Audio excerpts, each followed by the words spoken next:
Հայաստանում կառուցվող Հիսուս Քրիստոսի աշխարհում ամենաբարձր արձանը շարունակում է մնալ միջազգային լրատվամիջոցների ու միլիոնավոր դիտումներ ապահովող բլոգերների ուշադրության կենտրոնում։ Սոցցանցերում հետևորդների մեծ բանակ ունեցող ամերիկացի ինֆլուենսեր, թվային բովանդակություն ստեղծող Ջոսայա Ալիպատեն Facebook-յան էջում անդրադարձել է Գագիկ Ծառուկյանի նախաձեռնությանը։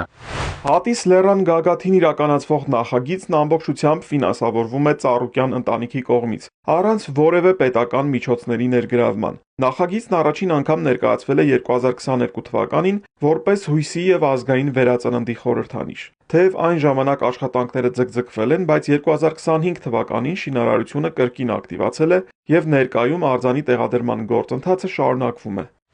Facebook-ում 3.9 միլիոն հետևորդ ունեցող ամերիկացի ինֆլուենսեր, միջազգային ճանաչում ունեցող ֆինանսական կրթության փորձագետ, սոցիալական նախաձեռնությունների ակտիվ աջակից Ջոշ Ռինկոնը նույնպես անդրադարձել է փրկչի արձանի կառուցմանը, կարևոր համարելով նախաձեռնության խորհուրդը։ Նա իր միլիոնավոր հետևորդներին պատմել է, որ Հայաստանում կյանքի է կոչվում հավատքի հետ կապված ամենահամարձակ նախագծերից մեկը, որ երբևէ տեսել է ժամանակակից աշխարհը։ Այս էջում հրապարակումը մեկ օրում ունեցել է ավելի քան 53,000 հավանում։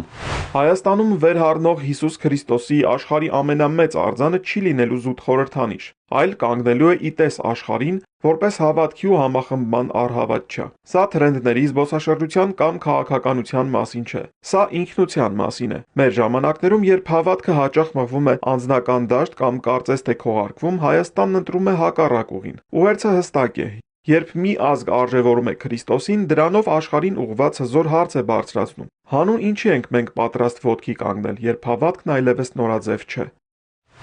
Հրապարակման մեջ Ռինկոնը պատմում է նաև, որ Հայաստանը պատմության մեջ առանձնահատուկ տեղ ունի, որպես քրիստոնեությունը պետականորեն ընդունած առաջին երկիր, եւ այս ազգային հզոր նախագիծն այդ ժառանգության շարունակությունն է։ Արթուր Հակոբյան, Էպիկենտրոն։